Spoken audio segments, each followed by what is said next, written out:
So the film is called Ithaca, and it's called that because there's a poem from a 19th century poet called Cavafy, a Greek-Egyptian poet, and really, you know, it talks about Ithaca being the destination, and something that when you're fighting for a cause bigger than yourself, you know, you always have to have that cause held high in your mind. But it's not just getting there and getting to Ithaca, but it's also, you know, what you arrive there with, you know, the journey that you're on and the friends that you meet along the way, the things that you learn. And very important is not being afraid. And that's part of the poem as well, that fear, you bring it inside yourself, and not to be afraid when you're fighting an adversary that's the most powerful on earth is a very important thing.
Hello, my friends, and welcome to Action for Assange. I am your host, Misty Winston. Sleepy Josh is here on the ones and twos, as always.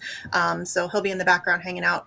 So I'm very excited. Just to give everybody just a quick idea of what the goal of these shows are. If you follow me on Twitter, obviously I've been talking about it there. But the goal of these shows is to highlight the people behind the movement. As you've heard me say millions of times, there are so many people across the globe who have done an incredible amount of work over the years who have never gotten the recognition that they deserve. Not that they're asking for it. They are the least, they're not the kind of people who request that kind of stuff. So, but I think that they deserve it. And I also want to use these shows as a way to have a conversation about the different campaigns that have been done over the years. What worked? What didn't? What can we use moving forward for further actions? Obviously, we're still working on a pardon. So I'm hoping to both give recognition to the people who put in a tremendous amount of work over the years, and then also have that brainstorming conversation as we move forward and do other things, not just with Assange, but with other any activism that you might be interested in doing. So we have with us tonight the crew from Boston. If you have been following the show for any amount of time, you know I love the crew from Boston. We talk about them on a regular basis. Obviously, I'm sure you're familiar with Paula Ayesela, who is here with us. Also, we have Julia Hansen, and hopefully we will have Susan McLucas as well. I think she's having a little bit of technical issues, so hopefully we can get those sorted, and then she will be joining us later. So just to give a very brief introduction of both Paula and Julia, I guess I could go ahead and intro Susan as well, just in case she's able to join us. But just to give a brief intro, I don't want to spend too much time on this. I want them to be able to speak for themselves. But Paula joined the Assange movement in March of 2018. That was when Julian's internet was cut off at the embassy. She was brought in on the Reconnect Julian campaign, which was run through Unity for J. We've talked about Unity for J a billion times. Unity for J is kind of the reason why Action for Assange exists. Once those shows stopped, we wanted to carry it forward, and that's when Andrew and Taylor started Action for Assange. So she did a tremendous amount of work with Unity for J in 2018, 2019, helping to amplify global action. She made graphics, all kinds of stuff. October 20th through the 24th, she has been organizing with the Boston area Assange Defense, which she began with Susan McLucas, who again, hopefully will be joining us. In 2020, she helped organize actions with Action for Assange in DC. Not just 2020. I think you did lots of actions with us throughout the years. She also is the reason why the vigils outside of Merrick Garland's house were taking place. She was doing those pretty much solo there for a while, and then we got the DC group started, and they took over those, but she's solely responsible for the beginning of those. She also created what I think is one of the most important pieces of information or resources for all Assange activists out there, which is called the Assange Case Evidence Files. If you would like a copy of that, she's happy to send you that link for that. She created that in September of 2023, and it is a massive compilation of, I mean, just a ton of information about the case and all of the things, all the goings on all throughout it. So, and then obviously February through May of 2024, she also did the postcard and call campaign for House Resolution 934. So Susan McLucas, which again, hopefully she'll be able to join us. Longtime Boston activist. She worked against the CIA in the 80s and 90s, so she's our kind of people. She was a member of 25-year ongoing Saturday anti-war peace vigil, worked against Guantanamo for years, helped to free Chelsea Manning, was a co-organizer of Boston area Assange Defense. She helped with a petition to Senators Warren and Markey. She did the Boston handout, all of those types of things. She hand-painted signs amplifying updated status of the Assange case. And she created the very first U.S. Congress colleague letter, which was a campaign to 50 members of Congress with a list of signatories around the country. And we also have, sorry if I'm talking too fast, trying to get through it, Julia Hansen, who joined in May of 2022. She met the Boston group at the Harvard commencement speech, the Merrick Garland speech at the Harvard commencement, which was interesting. She also, her uncle, Randy Keller, am I saying that correctly, Julia? Keeler. Okay. Figured I would mess it up. His speech actually inspired Daniel Ellsberg to release the Pentagon Papers, which is a very cool little piece of history. She started a letter writing campaign to Senators Warren and Markey, plus did Zoom meetings and actions outside of Elizabeth Warren's house. Obviously, ultimately, Elizabeth Warren stonewalled us, or them, after 2 years of communication, which is completely unsurprising. And she's also a climate activist. And in 2023, the White House Correspondents' Dinner, in 2024, she did sit-ins and protested private jet hangar expansion, and also wrote a really informative article, and something that I think is really important because, as we've mentioned many times on this show, the Assange situation impacts literally everything, and of course it impacts environmentalism. And so she wrote an article called "Environmentalists Should Care About What Happens to Julian Assange." So I will include a link to all of that stuff. We can add it to the description. Also, I'll put it in the chat so everybody can check all that stuff out. So thank you very much, everybody, for joining us. I appreciate it, and I'm very excited to start these shows off, so thank you. Okay, so Paula, I want to start with you because our audience is already familiar with you. And I want to get like a brief description of how the Boston area Assange defense got started. Obviously, just gave like a little brief, how you got involved through the Reconnect Julian campaign. But how did you and Susan kind of collaborate and decide to form a group there in Boston? Yeah, that goes back to probably 2018 and 2019 when I met Susan. Someone in the Boston area was doing Assange actions like once or twice a year. And that's when I thought it was very, very important to bring this to Boston because we definitely had the group of activists there. And but I wasn't satisfied. Susan and I weren't satisfied with the way it was being run. So we looked at each other and said, maybe we should take it over and grow it. So that's what happened. So in 2020, we became official and we became a branch of the Assange Defense Committee. And so that's how I met Susan. I definitely couldn't have done it without her. She's an amazing organizer, and I think we complemented each other. And let me reiterate, I could not have done this without her. Just an amazing partnership, and I grew so much. I learned so much about bringing a show in from out of town, from Andrew Smith with Action for Assange. It was likewise with Susan, the determination, the steadfastness of an action no matter what. Our strategy changed a little bit in 2024. I was thinking we needed to focus more on campaigns directed at Congress. We branched off. I worked on the postcard campaigns and the call campaigns while Susan was there on the streets. We just divided to conquer, and it really worked out. I felt a little guilty about not attending the rallies that I had been attending for 4 years, but it seemed to work out in the end.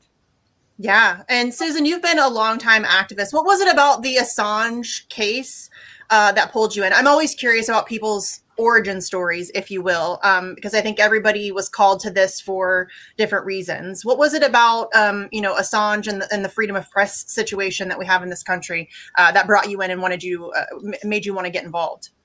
Well, I'm not sure, but I'd been doing a lot of work for Chelsea Manning for years before, and so we knew Assange as the publisher of that, and it just seemed like a natural extension.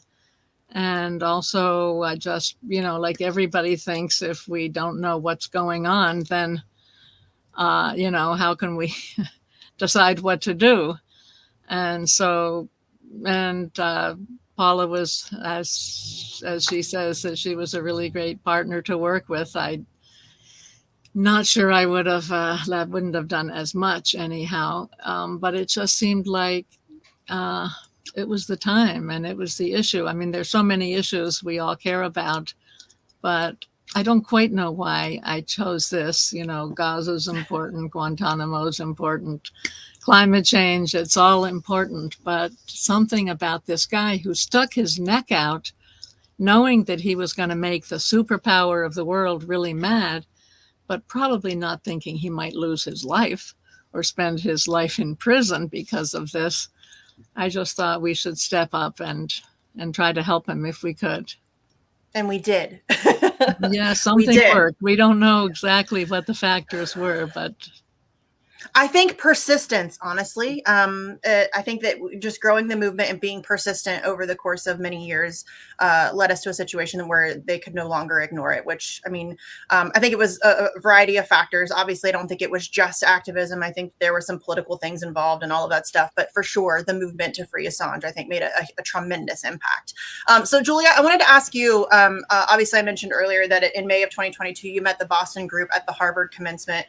Were you already aware of Assange? Were you interested in Assange? I mean, obviously with your uncle, I'm sure that maybe you had some idea of who he was and things like that. But what was it that made you decide to join in with the Boston crew?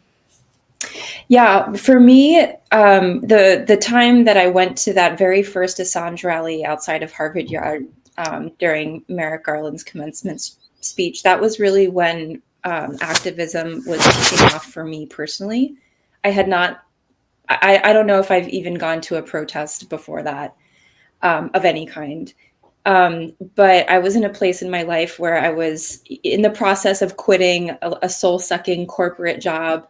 And at the same time, I was learning more about my family history and that story that my uncle has, which, you know, as a peace activist in the 60s and 70s, he was part of the movement to, stop the Vietnam War and to prevent people signing up for the army.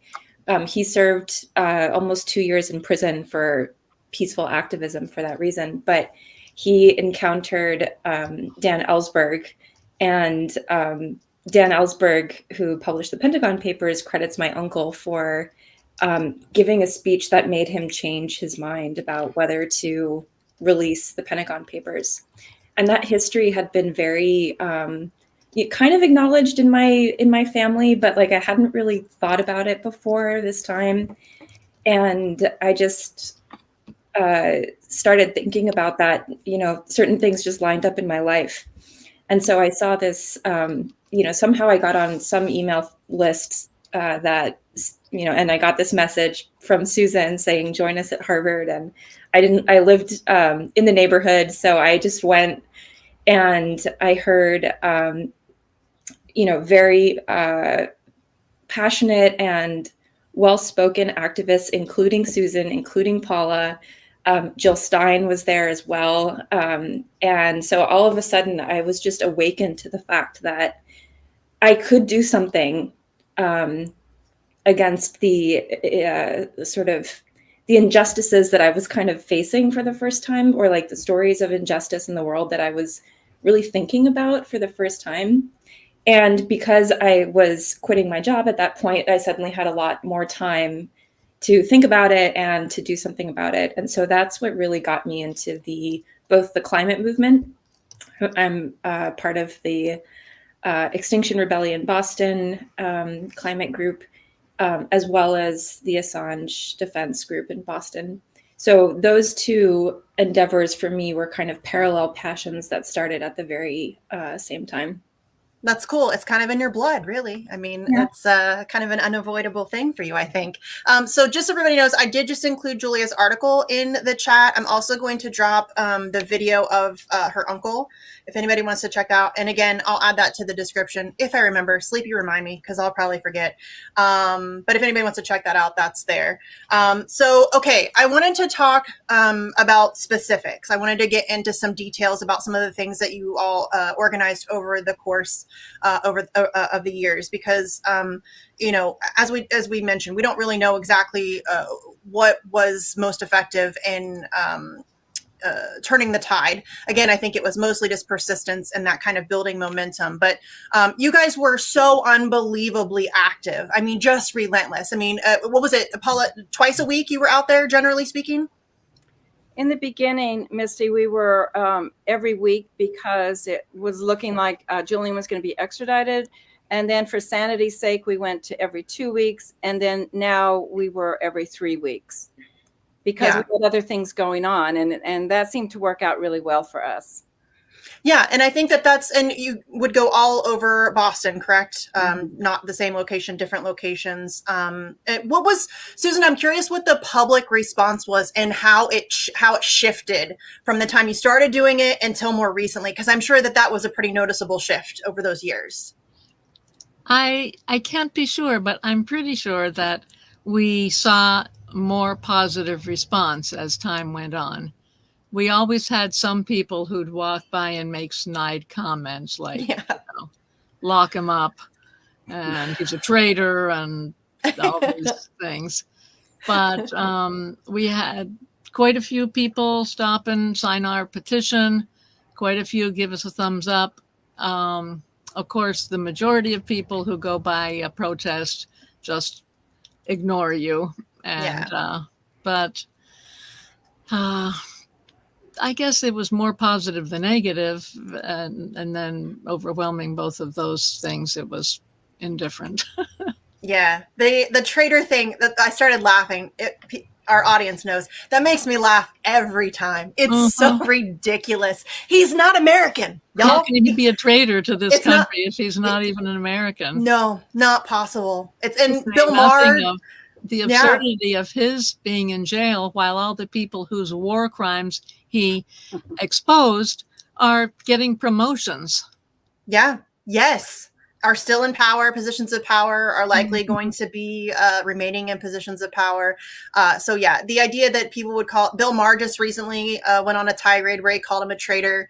That was interesting because Chris Matthews was on that panel and he actually had like a very kind of neutral take. It was very strange. It felt like the world had been flip-flopped, but yes, the traitor thing always makes me giggle. So, and Julia, I mentioned earlier that the way that you kind of, you said you had those two things that kind of hit you at the same time, environmentalism and the Assange case. And we've talked about that here on this show numerous times, the importance of making those connections to other causes, because in my opinion, the Assange case literally impacts all things, everything. It doesn't matter what you care about. If you're an environmentalist, if you care about education, if you're anti-war, if you care about food safety, it doesn't matter what it is. You cannot fight for that thing effectively if you cannot speak, if you can't publish the truth, if you can't engage in conversation and dialogue. Was that something that, as you were kind of coming to these, these things that were kind of hitting you in the face, was that something that immediately struck you, or did you immediately make those connections? I think it took me maybe about like 6 months or so to really see the overlap between, why I was dedicating all of my activism time to climate and to Assange in pretty much equal amounts, I would say, especially at the beginning. But what kind of got me to, think hard enough in order to write that opinion piece was, I think, when Biden approved the Willow Project, so drilling in the Arctic after making a campaign promise to not touch the Arctic. And so that was really, that was a huge blow. I think one of like the first major disappointments for environmentalists after Biden took office.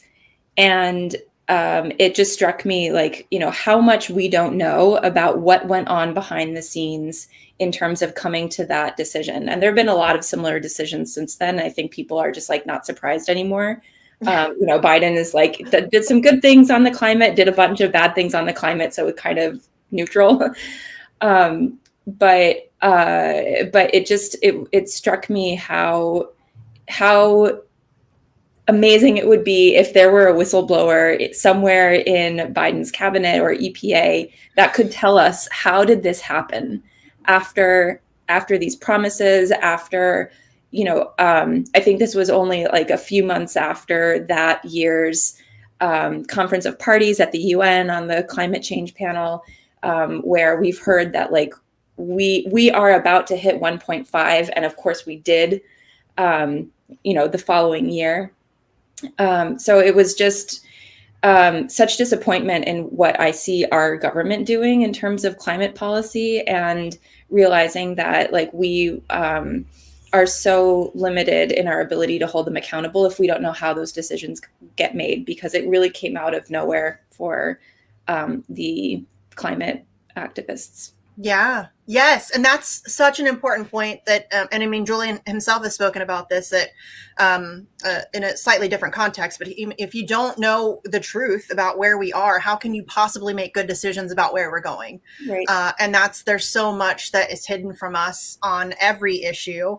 And that's what was for me, that was what struck me about WikiLeaks was that, they're actually like peeling back the curtain. They're actually showing us, and not, and I'm sorry if you watch the show a lot, you've heard me say this a gazillion times, but it's not conjecture. It's not opinion. It's not, some article based on, hey, this unnamed source said. It's the truth. It's 100% verifiable and authenticated source documentation. It's just the truth. That's it. Here it is. Read with it, do with it what you want. And I think that is such an invaluable service. And I wish we had 1,000 WikiLeaks all across the globe. And Paula, I should have given you credit. I'm sorry.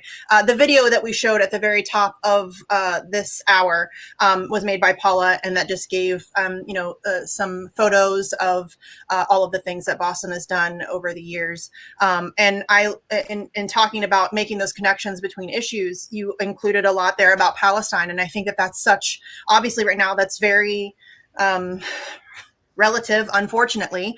And I think that that's something that over the course of the past, since October, a lot of people have started to make those connections about the things that WikiLeaks already has revealed, not just about Israel and Palestine, but about wars in general. And I think that we saw, for me anyway, I had a lot of people begin to kind of connect those dots and realize that those things are intertwined. What do you think about that? Because I feel like that's, again, that momentum that was built, the grassroots support, I think that was an accumulation of things. But I think that one of the big reasons for the growth that we saw was because a lot of people are fed up and they recognize the game that's being played. And I think a lot of people were then starting to look for alternative sources of information. And then they started to, make those connections and realize that Julian Assange was doing this years ago. What do you think about that? Yeah, it was really important for us to pivot some of our attention to what was happening in Gaza. It was just unbelievable. There was no way for the Assange activists to ignore that. So we created a flyer, a 2-page flyer that showed, all the releases from WikiLeaks, showing the corruption from the diplomats and that between countries, stalling this and just the corruption. It was and the crimes of Israel. And Susan and I and Tom Sorelli, we tried to go to events that were Palestine related in Boston. We went to Susan brought it to my attention tonight that we went to in December of 2023, first night we showed up for an Assange action. Then we went over to, Susan, where was it? We took a short walk and we went and joined the big Palestine Government Center. Thank you. We joined a big Palestine march there, and just trying to fit in with our half Palestine, half Assange signs that show that they're related. So it was our duty to show the connection between what's happening in Palestine with telling the truth, and the whole media lies. The only way they can get away with that is by media lies. And so I think we did our best showing up where we could. And it was very important when I created the video that I wanted to bring Roger Waters into it, because Roger Waters' activism penetrates his art. And so we love that about him. He's got this large platform. They've tried to take him down, but he fights for Palestine. He fights for Assange.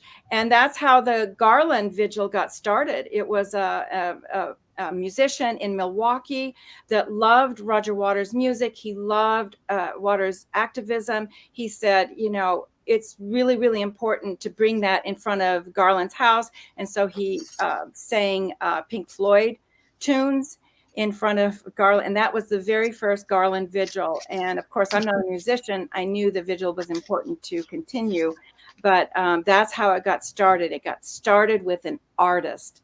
And so my thing is always follow the artist, because Yes. artists know the truth. They generally are on the right side of history.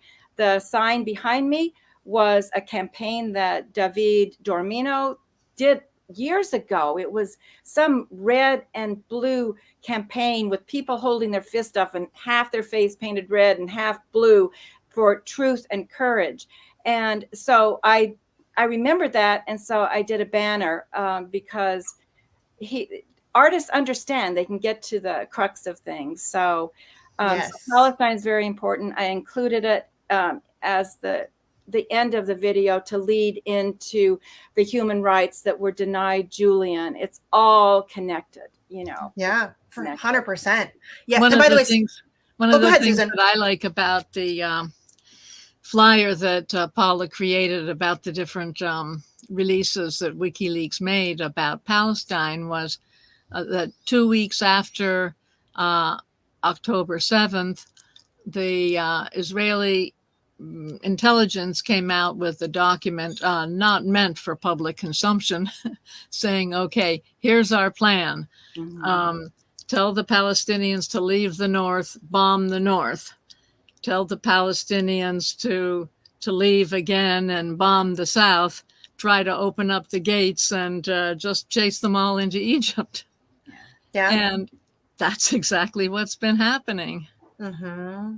Yes. And that's why it is so important to make those connections, because, I mean, listen, we need whistleblowers. And I'm so glad that you brought up following artists, because you're right. I think that artists are always, I think they see things slightly differently. You know what I mean? And I think that they have this ability to perceive what's underneath the surface. And I think that's so valuable. And Roger Waters, I mean, we should once again give him credit. There were some pictures there included, but he allowed for us to table all across the United States. I think also in Mexico. Did he allow Mexico too as well? I can't remember. But a lot of his North America shows, we will say, he allowed Assange activists to go and table at his shows, which was unbelievably successful. At least Andrew and I had a ton of success. We did 2 shows, Columbus and did we do Cleveland? Cleveland. I can't remember Cleveland or Cincinnati. But we did 2 shows and they were hugely successful. It was really cool. It was the right audience. I think Roger's audience is already finely tuned to those types of things. And I think that was such an unbelievable resource that he provided to us to interact with people face to face, lots of people, tons of people. And I think that was incredibly beneficial and at a really opportune moment as well. I mean, it's just you just can't give him enough credit, really. So let's talk a little bit about some of the more specific actions that you guys have done. And Paula gave me this amazing timeline. Just looking at some of the stuff that you were able to do and places you were able to go, the amount of visibility that these things brought, I think, are so incredible. But I wanted to talk a little bit, not about like a street action, but the recent postcard campaign, because that I think was so well timed. And I think Paula, I don't know if it was all entirely your idea or if it was a group decision to kind of push on House Resolution 934. I think that was so really just invaluable, I think, for various different reasons. For the first reason, I think if you would have told me even just a couple of years ago that we would have bipartisan legislation in the House that mentions Julian Assange by name and calls for his release, I would have been like, sure, right, definitely, that's happening. But it did. And I think that was, to be able to jump on that and capitalize was so incredibly important. But I also think it came kind of on the back of the DC6 visit from Australia, where we had numerous politicians from across the ideological spectrum from Australia who came to the United States and engaged in meetings with members of Congress and encouraged them to support Julian Assange and press freedom. And so I think all of that was so well timed, and I think it created a real sense of pressure. So whoever wants to talk about it, was it Paula? Was it you that came up with the postcards? Was it a group decision? How did that all come about? It was, but let me back up. So you know me, I organize by myself. I have my own Twitter or campaigns that I do in a vacuum that who knows who sees them. And I organize in DC. And I just have to say that when Julia joined us, she breathed so much air into Susan and I, just trudging along, just keeping it going. And we just, no matter if our action has 5 people. And Julia joined us and she said, we need to go out in front of Senator Warren's house. And Susan went, oh, no, we're not doing that. We're not doing that. So between the 3 of us, I was definitely with Julia on this. Oh, yeah, let's go. Let's just go full tilt on this. Susan, we listened to Susan. Susan said, we have to do it by the book. We should start a letter campaign, start lobbying. And I tell you, that was a turning point. When Susan had us do that, we lobbied the senators in the most amazing way. We did all their homework that they threw back at us. We wrote dissertations, like trying to tie it into their lane, which is totally, I mean, we got to see how the sausage was made through Markey's legal counsel. She told us it has to fit in their lane. So Julia and I worked on a dissertation to show how WikiLeaks works for the marginalized people. And so we don't even know if they read it. We never heard how, if it was put before Warren's vision, if she even saw them. So that got me thinking, the anger started to rise, and I said, damn, the Congress has not been targeted yet. That needs to happen. So when HRES 934 came along, I took that pent up anger toward certain things that hadn't been done in the United States. And that's when the postcard campaign came up. I said, I am not going to let this resolution go into the dumpster. Okay, look, it's another thing. Let's make a few phone calls and then throw it away and forget about it. And I was just, I wrung it dry. I had a campaign going. I had my own little postcard campaign. Ann Batiza, I said, so first of all, we don't do our actions in a vacuum. We all have our people that we run things off of, on my Boston group. I have Ann Batiza. I have other people that I run my ideas past. And I loved Ann's list. She had done a tweet where she listed, how can Assange expect a fair trial in the United States after the CIA spied on him, stole the content, blah, blah, blah. And I said, what do you think about that being an HRES 934 postcard? Didn't have anything to do with 934, but it was a wake up. We were trying to educate Congress, right? So Ann liked the idea. And then Ann took it a step further. She said, we're going to have 20,000 cards printed. So each member of the House, 432, are going to get 50 cards each. And I said, you're out of your mind. How are we going to make that happen? She did. She found a donor for the 20,000 postcards. We got them. Ann is awesome. I know. So that was inspiring in itself. And then, and then I thought that led to the senator's campaign, because we might as well educate all 532. And after I did that, I said, my job is done. We have put the Assange case before every member of Congress now. Yeah. And so we have many people to thank for doing that. It's like I always say, each campaign is built on the foundation of other people's campaigns. 100%. Yeah. Yes. And that's, I think, what's my favorite thing about the Assange movement. It sounds cheesy, but I don't know what else to say. It really was incredibly decentralized. There really wasn't a hierarchy or a boss or anybody leading it. It was all of us individually trying to pick up ideas from each other and figure out what works and what didn't. And I think that was, it was just really cool to see that grow over the years. And it was all across the political spectrum. I mean, we all believe different things, and I'm sure we disagree on all kinds of stuff.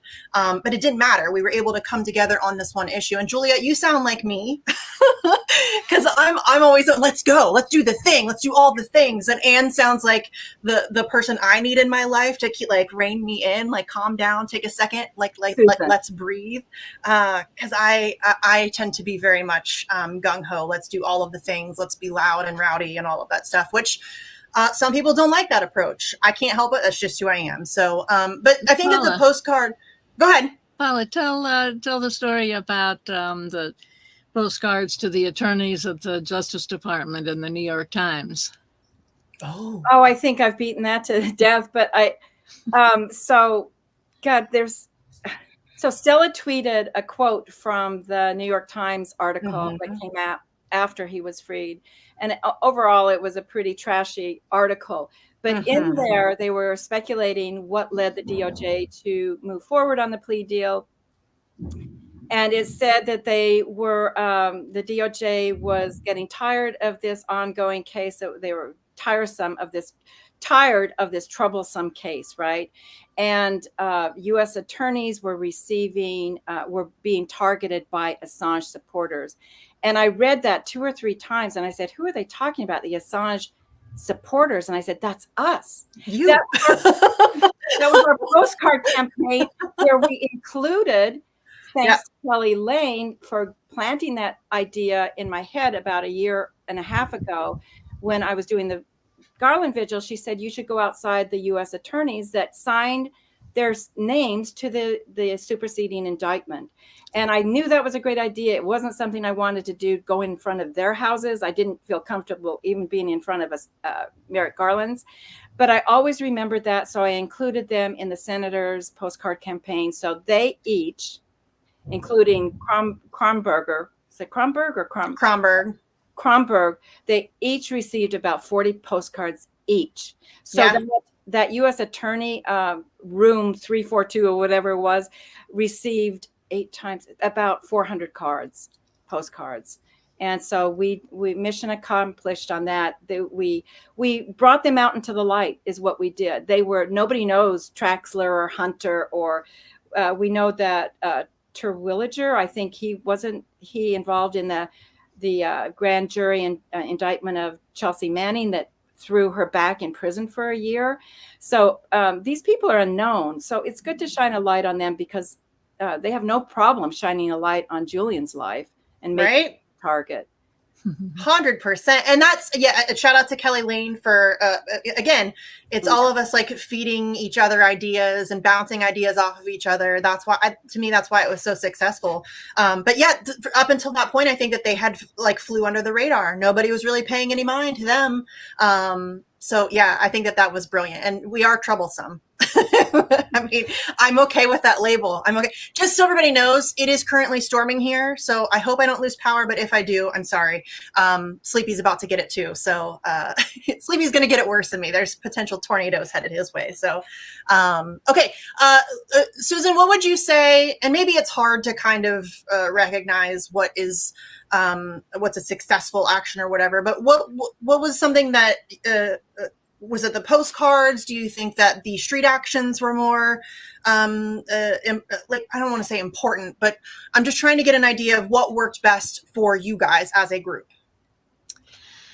Well, as I said before, we don't know what actually made this happen, but I enjoyed just keeping it going, being relentless. I remember there was one time I was out there in the snow with one other activist, and we were handing out our papers, and we had to keep the pile of them, under our coat because they would get all soggy, and people would look at us like, oh my God, these people never stop. And I said, oh yeah. Yeah, you all really were relentless. And I love that. I always felt a little guilty because I couldn't be on the ground all the time. I mean, I have young kids and things like that. So but watching the work that you guys did and how relentless you were, I think it's inspiring to me as just an activist. That's why I try to hype you guys up as much as humanly possible. And I liked it when we had things that, I guess we could have put up posters for all of our actions, and we didn't usually. But when it was time to the protest at the State House on day X, the day that his final hearing was happening, I made a poster for that and put it all over and got some new people that way. And when we were getting ready for the showing of Ithaca in March of 2023, we had a lot of postcards for that, and we filled that place. I was pretty proud of that. Yeah. And, anytime that you can just get something up so people, walking down the street, oh, Julian Assange, is he still in jail? Or maybe they don't even know, but who's that? Then they find out. Yeah. And that's really what it is. It's just planting those seeds, I think. Just getting eyeballs on it. Because most people in this country, I think, are oblivious to who Julian Assange is. Or maybe they've heard of him and they're like, oh, yeah, he's that weird WikiLeaks guy, right? Like they don't really know who he is or what's happening to him. Right. I can't tell you the number of times. There was our member, Tom Cerulli, who who got started when we did our banner drop around day X. And he just said, I've got some time. And he started going out every week and holding a banner over a big highway and close to where he lives, I think in New Hampshire. And then we said, hey, if you're going out with a banner, here's a second banner. So he had one for both sides. And think of the thousands of people who's Julian Assange. So simple, too. Just, going out for a couple hours and holding a banner. And it's, listen, I think people underestimate how expensive activism can be. Paul and I have had this conversation numerous times because we've both spent a lot of money out of pocket over the years. I'm sure both of you have as well. But I think it's something as simple as like holding up a banner or, just like Andrew started Action for Assange by literally just making his own little flyers with a marker and a regular piece of paper and just going around and hanging them up. It can really be that simple. And I think that sometimes people get a little in the weeds about how extravagant it has to be or whatever. And listen, it's always nice to have like a big rally with speakers and a sound system and all of that stuff, but it doesn't always have to be that. And so really anybody can get involved. Julia, I want to ask you, because Paula mentioned that you kind of breathe new life into it. And I love that because we were tired. All of us were very tired, and there's been new people that have entered in, and that always seems to be the case where you have that kind of fresh energy where people are excited about it and they're ready to go. What was that like? Like, could you tell that they were a little tired and exhausted? Because we were very tired. So I love hearing that like you joined up and like breathed new life into the actions that they were doing. Yeah, to be honest, I couldn't tell when I first joined. I was just so enthralled with what I was learning now that I had like put my attention on it. I couldn't tell that they were exhausted. But I think I came in with a lot of energy for doing civil disobedience and getting in politicians' faces. And that's sort of the angle that I've also taken in climate activism as well. So for me, it just felt like the natural thing to do, given that like I lived in Elizabeth Warren's neighborhood in Cambridge, and my friend and I had like gone on walks and like seen her walking her dog. So like we knew she was right there. How could we not go say something to her? And in fact, I think backing up on that idea, I had one conversation with Dan Ellsberg before he passed away, because my uncle was so excited that I was finally kind of like getting into the activism, the family business. And Dan Ellsberg, who has had been so supportive of Julian Assange, told me on the phone, like, maybe Elizabeth Warren is the most likely senator to be able to sway Biden on this issue. And so that, in combination with living very close by and being able to say, like, let's go to her house, and like being like very, very feasible. I think that's what got, for me, the wheels turning. And then we kind of stepped it back a little bit and like, you know, kind of took it in, you know, through the paces of writing letters. Susan and I went to a couple of town hall meetings that Elizabeth Warren hosted. And so we were able to, you know, stand in the selfie line, go up, shake her hand and say, we've been trying to get in touch with your office for months to tell you about Julian Assange and the need to stand up for press freedom. And so that kind of interaction doesn't give a lot of time for having a conversation about it. But I distinctly remember her expression changing and like her handshake changing from, oh, look at this sweet young woman who's going to give me a compliment, to like, oh man, I don't want to have to listen to you right now. but she heard it. And so that was the point. So we know that she knows that we were trying to get in touch with her and educate her office. So even though it's a black box, after we have conversations with her members of staff or send letter after letter to her office, sometimes I even hand delivered the letters to her house. So we know that she knows, and that is at least some sense of like accomplishment or security that like we know that our message was getting across, even if we don't know what happened after it crossed the threshold into her office. Yeah. So as Susan was saying, like I think we don't know. We don't know what conversations happened as a result of our targeting her office and Senator Markey's office. Also, Ayanna Pressley, we were in touch with her office as well. It's easy to feel disappointed in them, and I really do. Like I went from believing that Elizabeth Warren was going to, you know, stand up for the little guy yet again in this particular political case, but we don't know what conversations happen behind closed doors.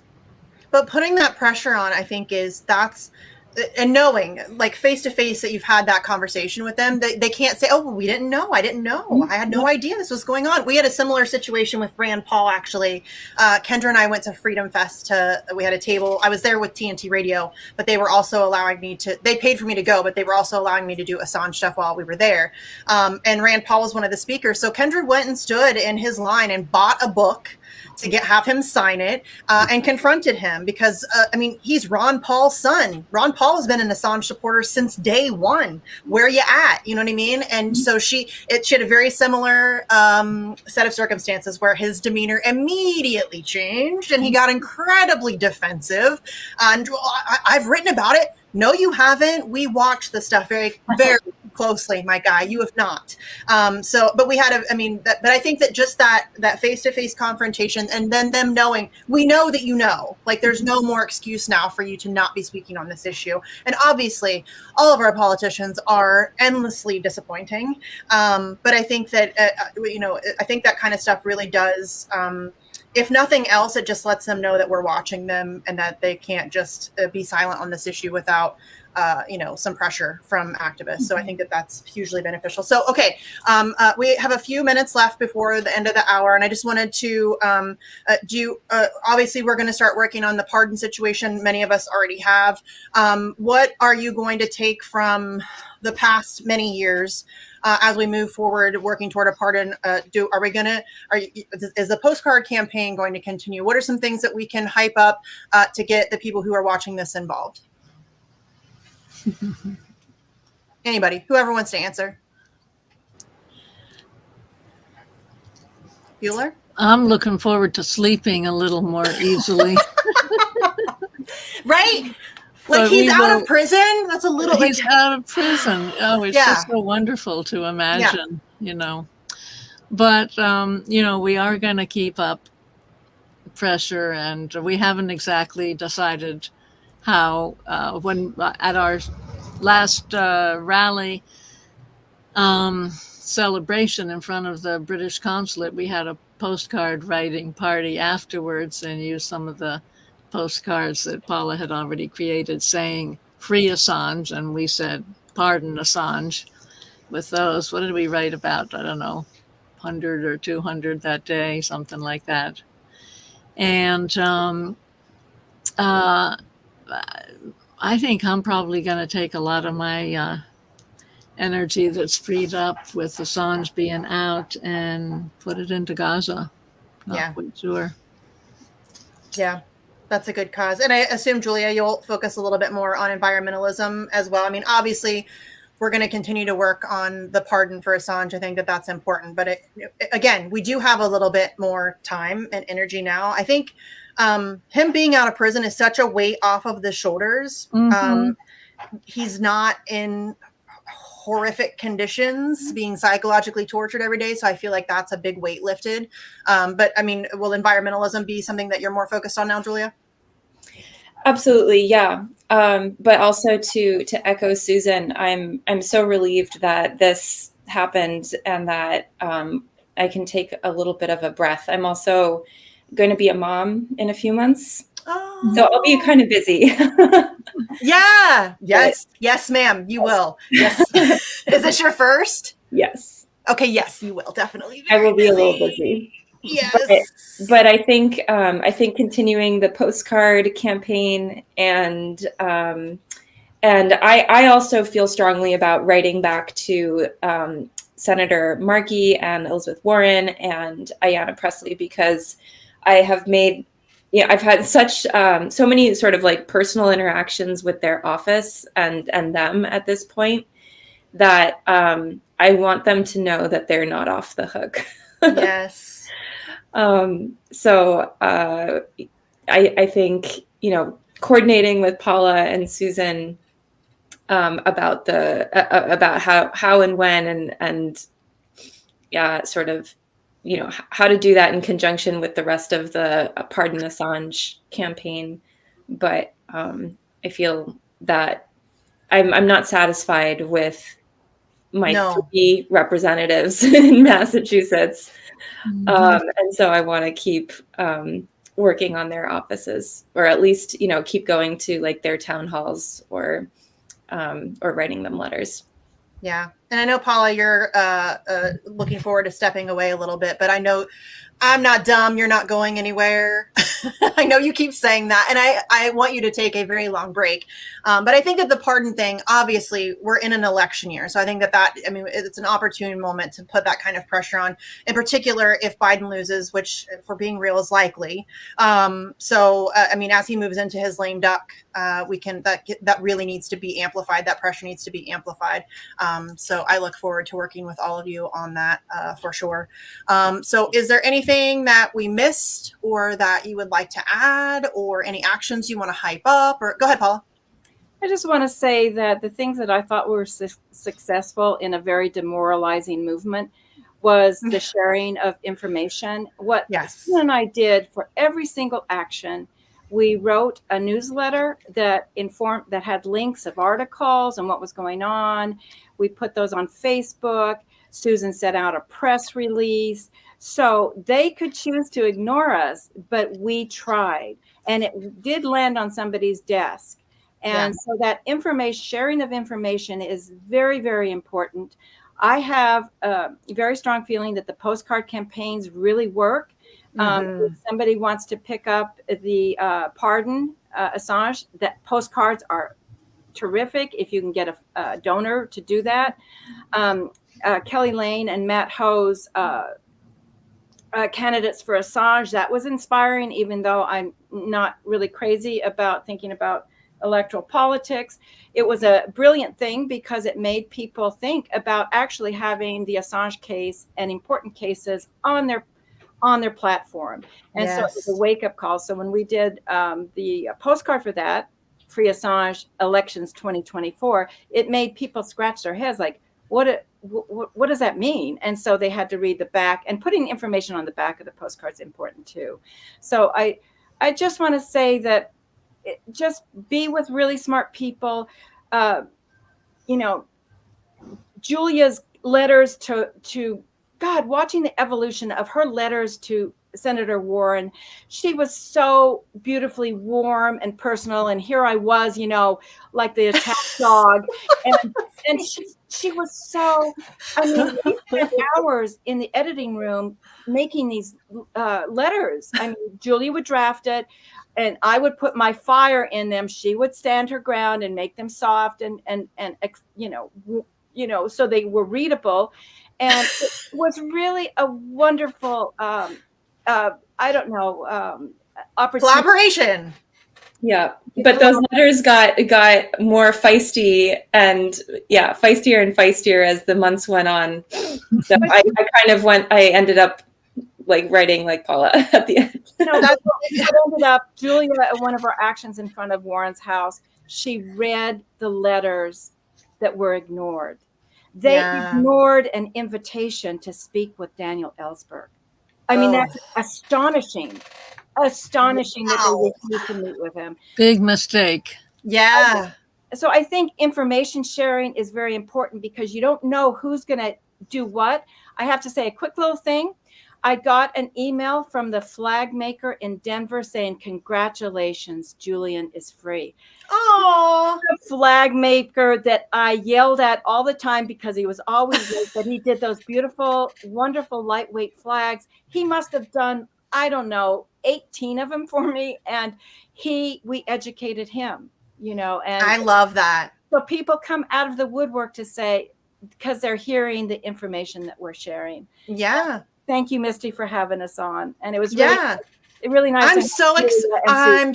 I'm so excited to do these shows because obviously, I mean, I know Paula, I have like the people that I've worked with on events and stuff like that, but there's no way possible I could know every single Assange activist across the globe. So I'm like selfishly very excited to have these conversations with other activists and learn about what works and what doesn't and all of that stuff. And I mean, you talk about the flag maker. It's very similar to James, our billboard truck guy in DC. He just started off like we hired him to do a billboard truck and now he's part of the family. Like he gets it. He's on board. He helps us with events. He has done some stuff for us for free. He's made bumper stickers and things like that. So it's amazing how, in my experience, once people were exposed to what Julian Assange was going through and what it meant for all of us, it was very easy to turn them into supporters. And I think we've seen that over the years. So I want to thank you all for coming on, and not just for coming on, but for all of your hard work over the years. It's been tremendously inspiring. I talk about you guys all the time because you've just been completely relentless, as we've talked about throughout the show. So thank you for all of those years of really hard work and not giving up. And I mean, I don't think Assange would be free without all of that stuff. So thank you for that. Just so everybody knows, again, this is going to be a series of shows featuring numerous people from across the globe on Sunday, the 21st. We have the crew from Tulsa coming on. Sleepy, do you remember what time I said for that? I'm terrible at this stuff. I do not. I'm not great at it either. I've just got like a bunch of different dates and times in my head right now, so it's hard for me to keep everything straight, and I don't have it in front of me. But the 21st will be Tulsa. We have Denver coming on the 24th. I'm in conversations with Alex Hills from New Zealand and also Emmy from the UK. I've spoken to the Stand Up New York crew. We're pushing them back a little bit. They're just not quite ready yet. But I'm trying to get in touch with as many people as I can. I want to talk to as many people as we can. So there will be more shows coming up. So definitely keep an eye on Twitter, or just, obviously subscribe to the channel and hit the little bell thingy so that you get the notifications for when these things go out. So again, ladies, thank you so much. Soon too, I think. I just said that, the 24th. Okay. Did I not? I thought it was a different one. I'm really tired. I know. So Sunday is Tulsa. Wednesday, the 24th is Denver. And then I'm hoping to get Alex scheduled soon. And I spoke with Emmy today. We're going to set up, we got to, obviously with time zones and all of that stuff, my brain already hurts, but we're going to get everybody scheduled soon enough. So just keep an eye on Twitter and here on the YouTube channel for when those shows will be coming up. So again, ladies, thank you so much for everything that you've done. Thank you for joining us tonight. I really appreciate it. And we will be back on Sunday with the crew from Tulsa. Thank you, everybody. Thanks for having us. Thanks, everybody. Yeah, of course. Thank you.